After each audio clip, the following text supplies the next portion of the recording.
हाल से बड़ी खबर आपको बता रहे हैं। सिविल सेवा दिवस कार्यक्रम का शुभारंभ हो चुका है। सीएम शिवराज सिंह चौहान कार्यक्रम में शामिल हुए हैं।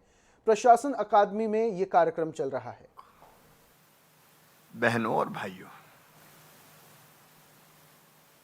सिविल सर्विस डे पर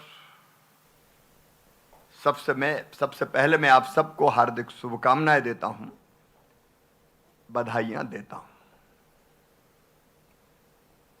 अभी मुख्य सचिव ने बोलते हुए भी बताया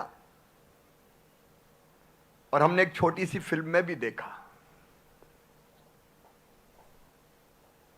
कि जब भी चुनौती सामने आई, हम डरे नहीं, घबराए नहीं, घर बैठे नहीं, बल्कि जनता के कल्याण के लिए अपने आप को दांव पे लगाकर भी हमने काम किया। आज प्रदेश को हम जहां देख रहे हैं, मैं केवल आज की बात नहीं कर रहा। देश की आजादी के बाद से, मध्य प्रदेश के गठन के बाद से, 1956 के बाद से मध्य प्रदेश ने प्रगति और विकास की कई मंजिलें तय की है और उन मंजिलों को तय कराने में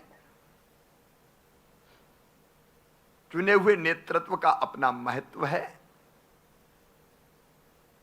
लेकिन सरकार नीतियां तय करती है, कार्यक्रम बनाती है, योजनाएं बनाती है, उनको जमीन पे क्रियान्वित करके मध्य प्रदेश को हमने बीमारू राज्य से विकासशील बनाते हुए विकसित राज्यों की पांत में आज ले जाके खड़ा कर दिया है।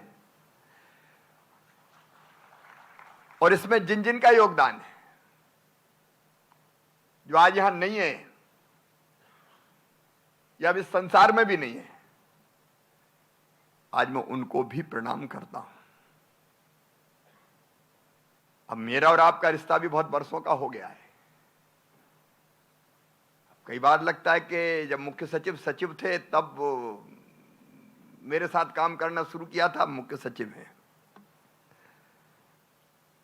और थोड़े दिनों में रिटायर भी हो जाएंगे।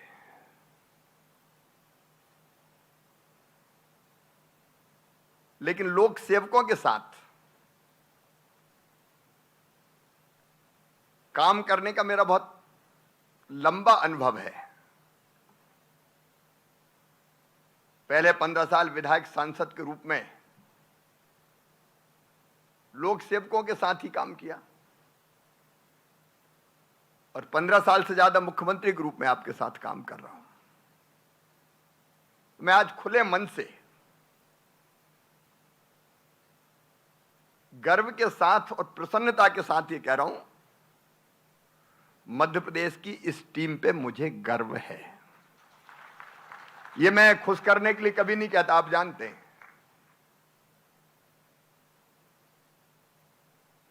लेकिन मुझे याद आता, मैं पहली बार मुख्यमंत्री बना तो मेरे दिमाग में जुनून था, इकबाल सिंह जी बैठे हैं, मेरे दिमाग में बात आई कि बेटी को लखपति बनाना चाहिए। क्योंकि मुझे लगता था कि जब तक बेटी बोझ से बरदान नहीं बनेगी तब तक लोग सेक्स रेशियो में जो विषमता हम देख रहे थे, बेटी को आने नहीं देते लोग। मैं यहां बैठे लोगों की बात नहीं कर रहा, लेकिन जो मानसिकता अधिकांश उत्तर भारत के राज्यों में, मध्य प्रदेश के भी बड़े हिस्से में थी। मैंने कहा, मेरे प्रिंसिपल सेक्रेटरी थे इकबाल जी, अनुराग जैन थे, मैंने कहा एक ऐसी योजना बनानी है। अब पहले जब कहा तो लगा कि ऐसी योजना कोई बन सकती है क्या, जिसमें बेटी पैदा हो तो लखपति पैदा हो।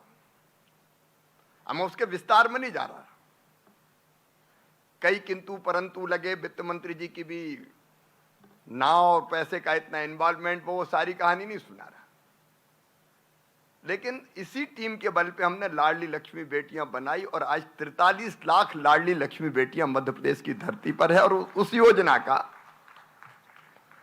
हर एक राज्य ने अनुसरण किया लगभग, कोई भाग्य लक्ष्मी के नाम से, कोई और किसी नाम से।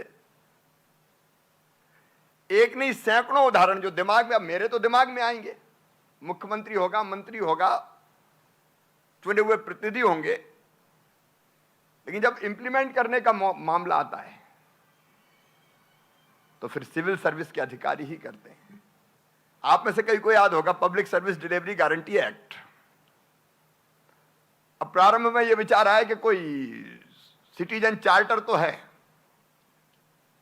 लेकिन उसमें जो अधिकार दिए गए हैं अगर वो निश्चित समय सीमा में ना मिले तो उसके लिए कोई कानून नहीं है। अब हमारी टीम ने मध्य प्रदेश में सबसे पहले सोचा कि इसको कानून बना दो। नानुकुर थोड़ी बहुत किंतु परंतु के बाद public service delivery act, public service delivery guarantee act बनाया मध्य प्रदेश में, जिसको संयुक्त राष्ट्र संघ ने सम्मानित किया।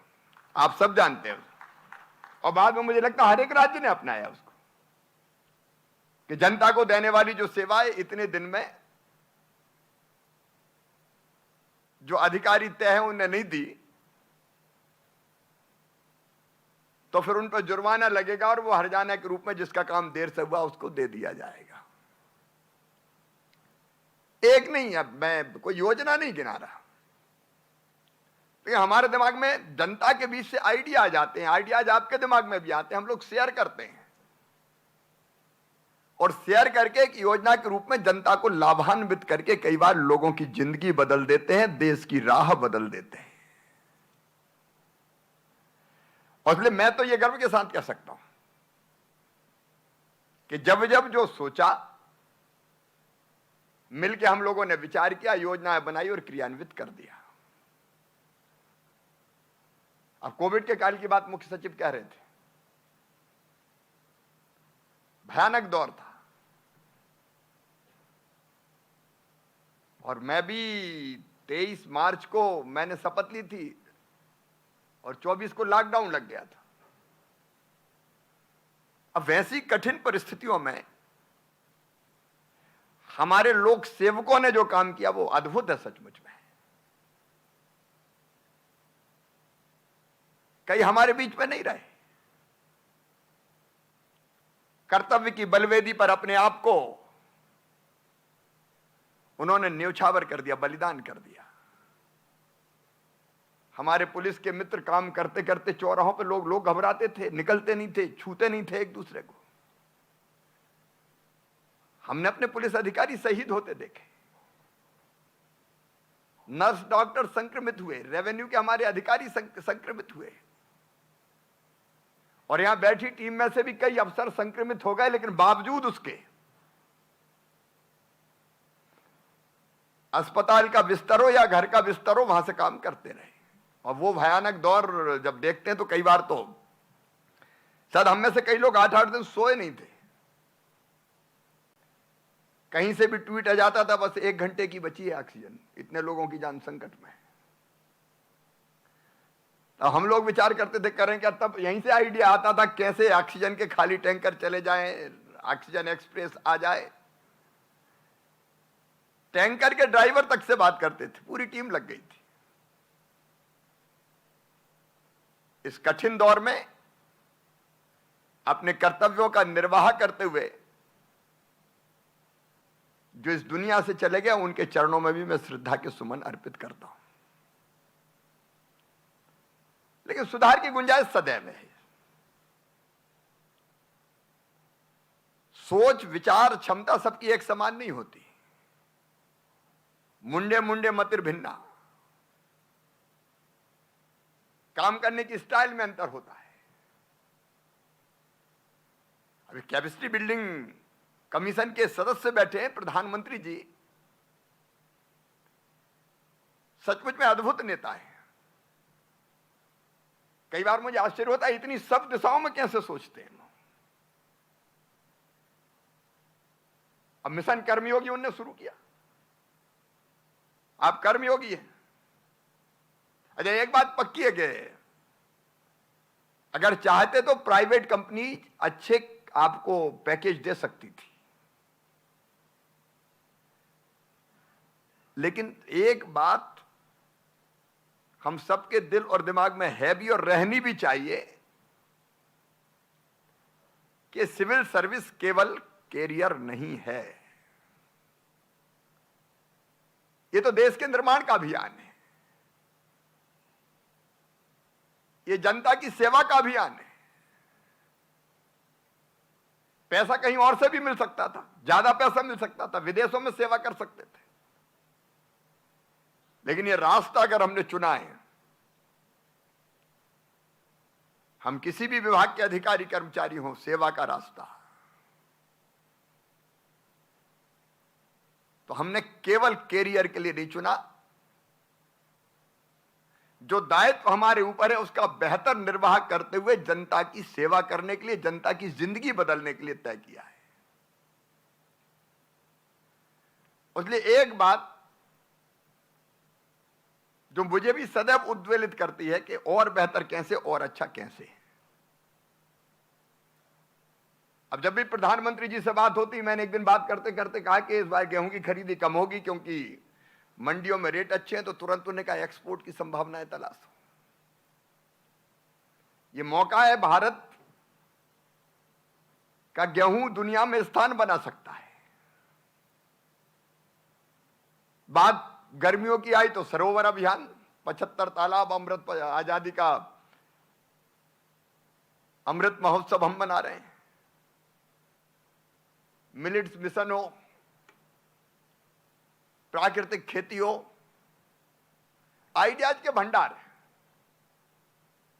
और मुझे भी ये कहते हुए गर्व है कि जब मैं अपने अधिकारी मित्रों से आइडियाज शेयर करता हूं तो हम रास्ता निकालते हैं कैसे हम योजना बनाए, कैसे हम इंप्लीमेंट करें।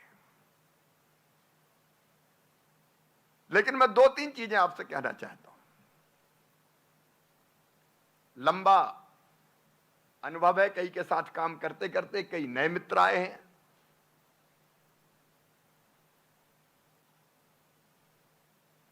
एक हम सदैव ध्यान रखें कि हम जैसा कर रहे हैं उससे और बेहतर कर सकते हैं। कैपेसिटी है, क्षमता है।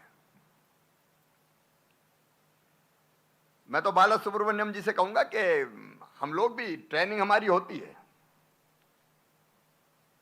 क्योंकि समय के बढ़ते के साथ टेक्नोलॉजी और बाकी चीजें लगातार नई आती जाती है, इसलिए खुद को अपग्रेड करने की और दक्ष करने की सदैव जरूरत है।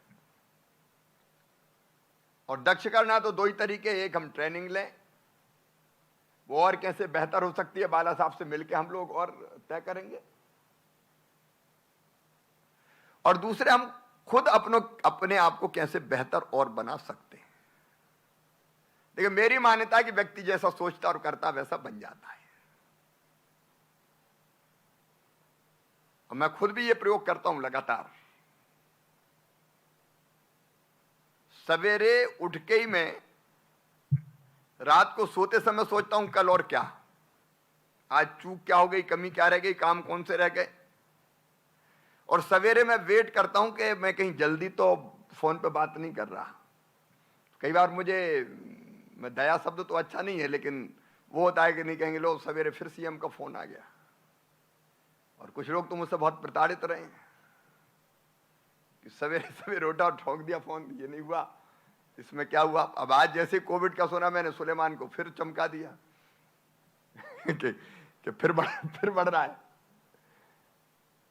लेकिन पहले से तय कर लेता हूं मैं कि सप्ताह में क्या करना, महीने में क्या करना है, आज कितना हुआ, कल क्या करना है। और वाक करते करते मैं सोचता रहता हूं, एक क्षण भी चैन नहीं आता, बेचैनी रहती कि ये और हो गया, ये रह गया, ये कैसे नहीं हुआ। मुझे लगता है कि हम और बेहतर कैसे कर सकते हैं। हमारे पास जो भी ड्यूटी है, कर्तव्य, अलग अलग विभाग के मित्र यहां बैठे हैं, अपने आप में सुधार की गुंजाइश और मैं कैसे कर सकता हूं, और अपने काम की प्लानिंग चाहिए। अब आप लोग बनाते भी है पूरा के 3 महीने में क्या करोगे और 6 महीने में क्या करोगे, लेकिन उसको और कैसे हम बेहतर सोच सकते हैं, कर सकते हैं। मैं एक गीता का श्लोक आपको सुनाता हूं जो मुझे बहुत प्रेरणा देता है।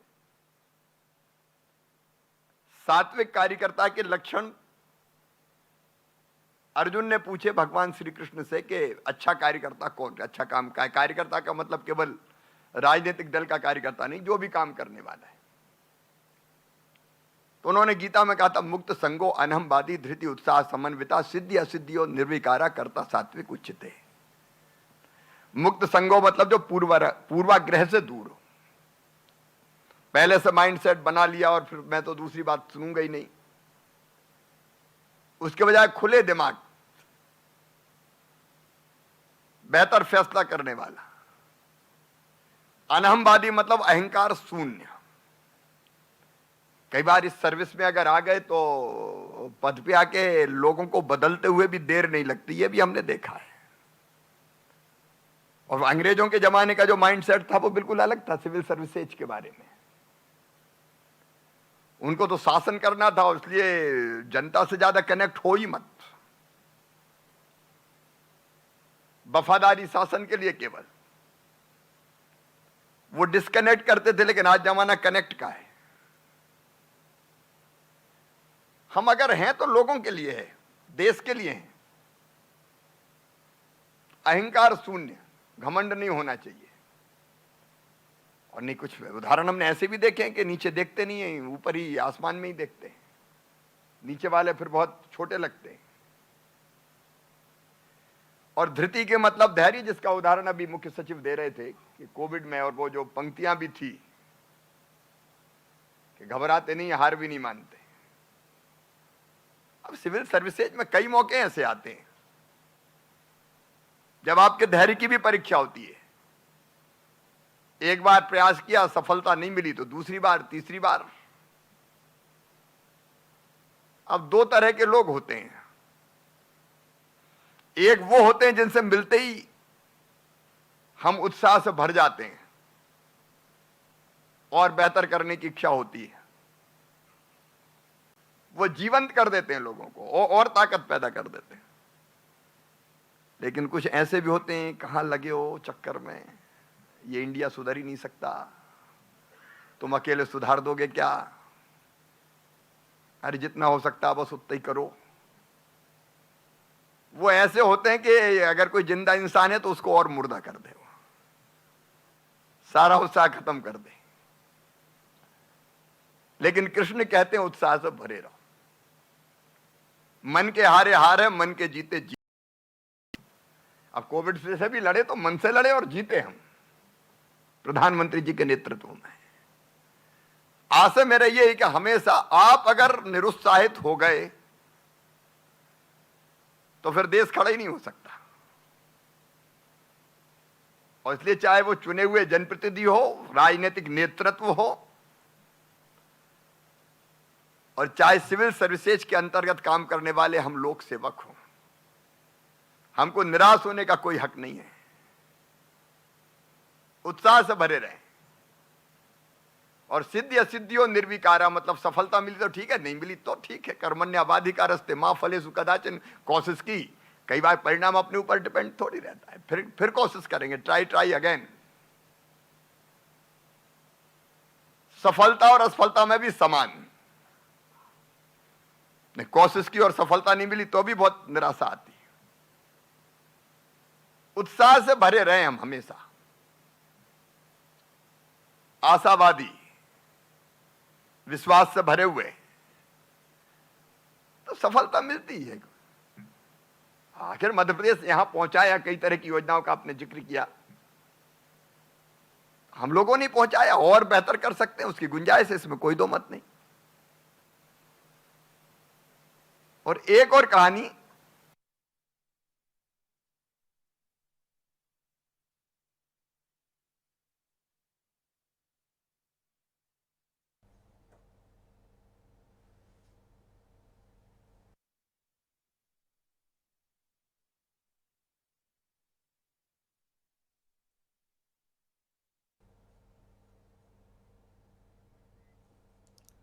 तो भोपाल से सीधी तस्वीरें हम आपको बता रहे हैं, जहां पर मुख्यमंत्री शिवराज सिंह चौहान कार्यक्रम में शामिल हुए हैं।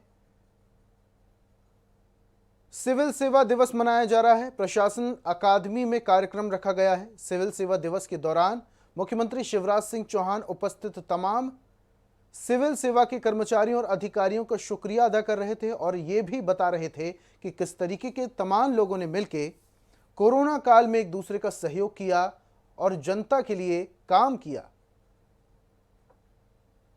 सिविल सेवा दिवस का कार्यक्रम रखा गया है। भोपाल से सीधी तस्वीरें हम आपको बता रहे हैं, जहां पर प्रदेश के मुखिया मुख्यमंत्री शिवराज सिंह चौहान सिविल सेवा दिवस के दौरान तमाम अधिकारी और कर्मचारियों को संबोधित कर रहे हैं।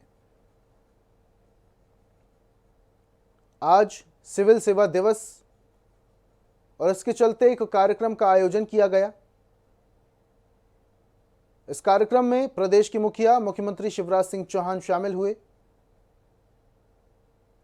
और मुख्यमंत्री उपस्थित तमाम पदाधिकारियों और कर्मचारियों को संबोधित कर रहे हैं।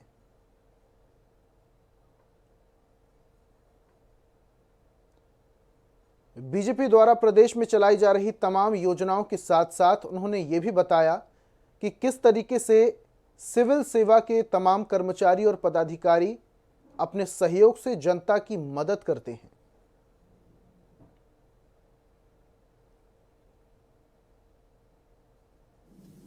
बाबा ने कुछ नहीं कहा, थोड़े से आगे बढ़े, वहां दूसरा मजदूर था। उससे पूछा क्या कर रहे हो? वो अपेक्षाकृत शांत था।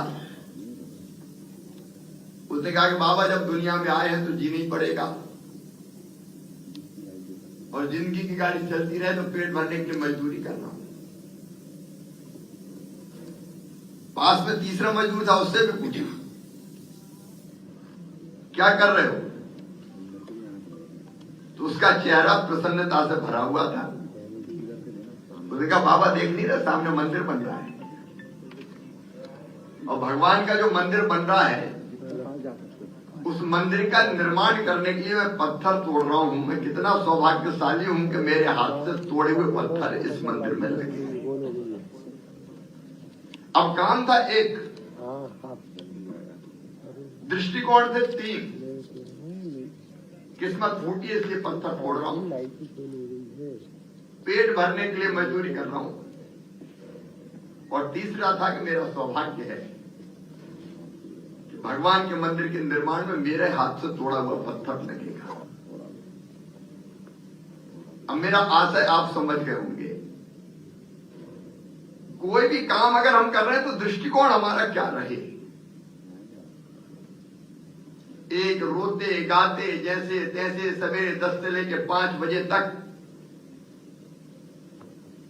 दफ्तर में बैठना है, फाइल पलटना है,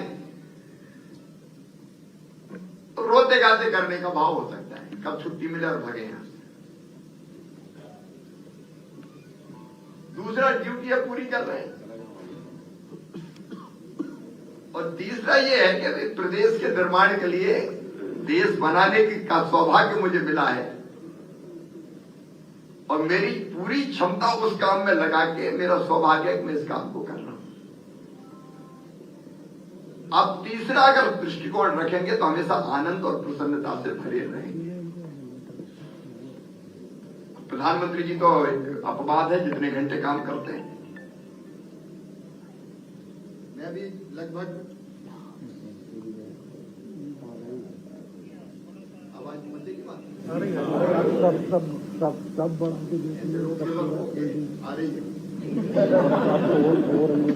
ये कि कम भी सुनाई दे तो चलो।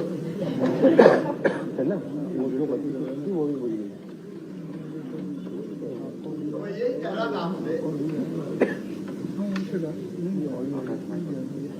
कि मैं भी 18 घंटे काम कर रहा हूं,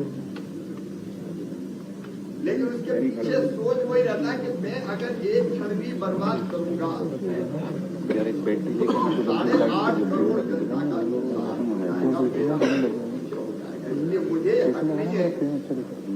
चैन से मैं आराम करूं, मुझे काम करना ही है। और काम की ये प्रेरणा फिर हमको चैन से नहीं बैठने देता। और एक बात और आपसे कहता हूं कि अगर दृढ़ इच्छा शक्ति आपके अंदर पैदा होती है तो फिर शरीर से भी वैसे ही रसायन निकलते हैं जो उस काम को करने की क्षमता आप में पैदा कर देते हैं। इसके एक नहीं अनेक उदाहरण है, और मैं अपने आप को भी मानता हूं कि फिर थकान नहीं आती, फिर भूख नहीं लगती। धुन सवार होती तो शरीर अपने आप मन के अनुरूप बन जाता है। और ये तड़प चाहिए। मेरे एक दिन भी अगर मैंने बर्बाद किया तो नुकसान प्रदेश की 8.5 करोड़ जनता का होगा, मेरे देश का होगा। लेकिन इसका मतलब मैं ये बिल्कुल नहीं कह रहा कि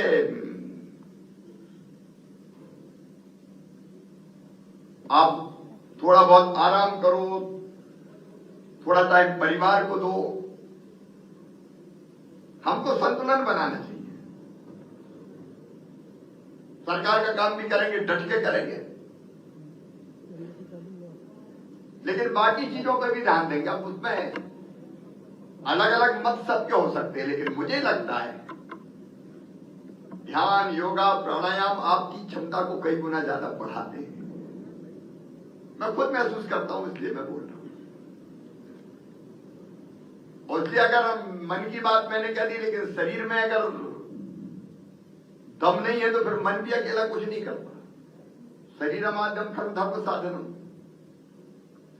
इसलिए मुझे एक बात लगती है कि मन में तो उत्साह है, लेकिन शरीर भी स्वस्थ रहे, ये भी हमारी ड्यूटी है। और इसलिए अधिकांश मित्र करते हैं, लेकिन हमारा शरीर फिट रहे, स्वस्थ रहे, तभी हम बेहतर काम कर पाएंगे। पहला सुख निरोगी काया। और मानसिक शांति भी रहे, इसके लिए जरूरी है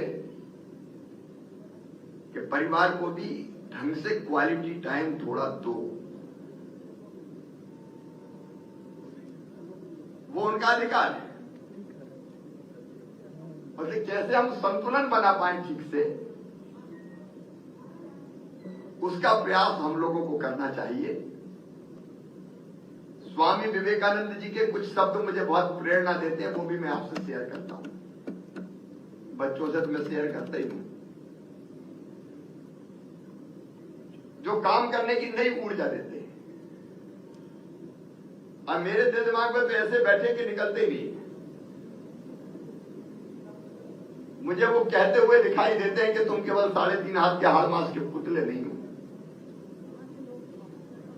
ईश्वर के अंशो, अमृत के पुत्र हो, अनंत शक्तियों के भंडार हो और अमर आनंद के भागी हो। दुनिया में कोई काम ऐसा नहीं कि जो तुम ना कर सको। मैं सच कहता हूं कि इस दुनिया को अगर बदला है तो हम जैसे हाड़ मास के पुतलों ने ही बदला है। और हम में से हर एक में कोई कभी नहीं। और मेरा विश्वास तो यह कहता है कि व्यक्ति अगर चाहे तो ब्रह्मांड पे भी कमांड कर सकता है। अब वो कितना चाहता है और उसके लिए कितनी मेहनत करता है। मैं ब्रह्मांड के कमांड का नहीं कहूंगा आपसे, लेकिन जो काम अपनी तरफ उसको कैसे बेहतर करके मैं लोगों की जिंदगी बदल सकता हूं, अपने देश को आगे बढ़ाने के लक्ष्यों को मैं पूरा कर सकता हूं। और ये अपेक्षा हमसे ही है। और इसी में जीवन की सार्थकता भी, आनंद भी इसी में। आप युधिष्ठिर के यक्ष प्रश्न आपने अगर कभी ध्यान से सुने हो तो छोटी छोटी चीजें कई बार बहुत प्रेरणा देती है। पूरी घटना में नहीं जाता, लेकिन जो एक प्रश्न, तो ये सीधी तस्वीर है आपको